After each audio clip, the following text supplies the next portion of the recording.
There's inflation, and then there's what's happening to power prices. Australian energy markets are facing a perfect storm.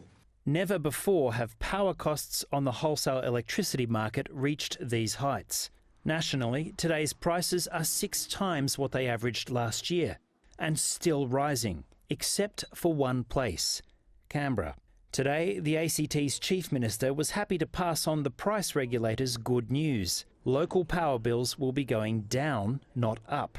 So prices will fall in the ACT by 1.25% next fiscal year, but you're going to see increases just across the border. That's $23 a year for a typical Canberra household, or $88 for a business. A very different outlook to what most Australians are facing. The average household bill in New South Wales, just across the border, is $800 higher than the equivalent household in the ACT.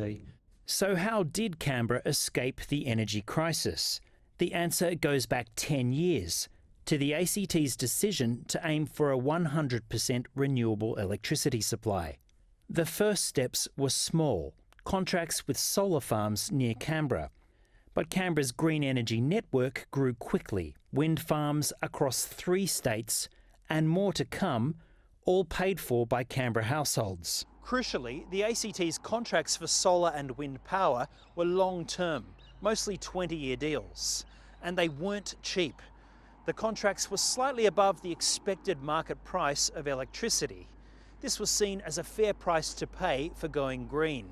Of course, it's only now that those prices have become incredible bargains. This is the wholesale price of electricity over the past 5 years, now at unprecedented highs. And here we compare it with the average price in the ACT's renewable energy contracts. No one predicted the ACT would benefit this much. Still, the ACT government was keen to remind Canberrans how this happened. When it mattered and when the decisions had to be taken and when they were controversial, it was ACT Labor and the ACT Greens who stepped forward.